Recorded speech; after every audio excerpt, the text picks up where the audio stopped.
Cara, eu acho que as urnas foram fraudadas mesmo. Eu acho que, na real, o Lula foi eleito no primeiro turno. É polêmico dizer o óbvio, mas assim, chega a ser inocência pensar que as urnas precisaram ser fraudadas no Brasil pro Lula ganhar. Surpreende ainda que tenha tanta gente pensando que o país onde a MC Pipoquinha é tratada como deusa, enquanto várias professoras que deram a vida pra proteger os seus alunos em atentados são esquecidas, não elegeu mesmo um condenado por corrupção em todas as instâncias. Cara, o país onde o bandido sai primeiro da audiência de custódia que é o policial, o país onde todo caminhão que tomba é saqueado, o país onde as pessoas não podem ver um erro numa promoção de uma empresa que já querem tirar proveito, o país onde o fulano vai na Zara só pra ficar procurando preço em euro pra levar a roupa de graça, não tem a mínima chance de dar certo. Metade do Brasil realmente mereceu o Lula, bicho.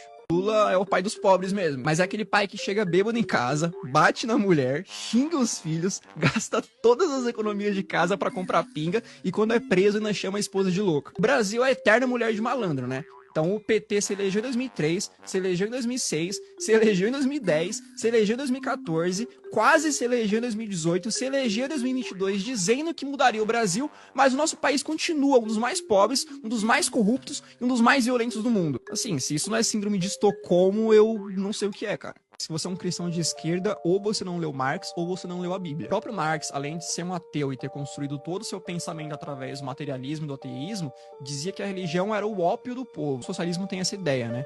De que a religião, principalmente o cristianismo, é uma arma que a burguesia encontra para manipular a tal classe trabalhadora e fazê-la acreditar numa busca constante e idealizada pela felicidade, além de servir para manter os mais pobres obedientes. Essa é a tese dessa galera. Os preceitos de não matarás e não roubarás, que são muito caros para nós cristãos, não passam de conceitos deturpados de bondade para essa galera. Não à toa, por exemplo, o Lenin tinha vários ensinamentos de matar, de usar o terror como arma política, de usar o terror e a morte como arma revolucionária. Marx dizia abertamente que a família, um valor muito caro também importante para todos os cristãos presente na Bíblia, era uma instituição capitalista e opressora que deveria ser destruída. Todos os países onde a esquerda avançou, seja com governos progressistas ou de fato com revoluções, perseguiu de alguma forma católicos e evangélicos. Basta ver o que está acontecendo agora, infelizmente, na Nicarágua, onde um grupo de freiras brasileiras, por exemplo, foi expulso do país depois a milícia do Daniel Ortega, aliado do Lula,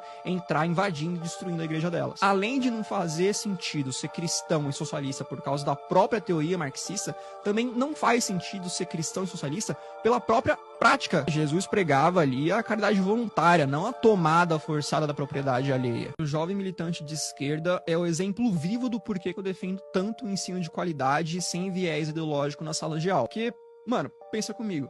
Se uma criança tem aula de português sem propaganda ideológica, ela cresce sabendo que ele já é um pronome neutro e que ele não passa de um delírio de militante carente por atenção. Se uma criança tem aula de educação financeira, ela cresce sabendo que dinheiro não dá em árvore e que só enriquece quem trabalha, administra bem o próprio dinheiro e que não vai ser nenhum político caridoso que vai tirar ela da lama. Só aí com essas duas coisas, o picanheiro da república vai perder uns 10 milhões de votos, pelo menos. Se uma criança tem aula de ciências e não uma cartilha ideológica, ela aprende que mesmo se você se mutilar e chilicar muito no Twitter, você vai continuar sendo um homem biológico ou uma mulher biológica, e que no final só existem dois gêneros, feminino e masculino. Se uma criança tem aula de matemática e não uma aula de afromatemática, sei lá o que é isso, ela vai saber que a economia não é um jogo de soma zero e que os bilionários não são os culpados pela miséria no mundo. Se uma criança tem uma aula de história de verdade e não um palanque ideológico no lugar da lousa, ela cresce sabendo, por exemplo, que países socialistas, todos eles terminaram da mesma forma, com genocídio, com fome, com ditadura e com morte. E se crescer homossexual, não vai usar a camisa do assassino de homossexuais Che Guevara.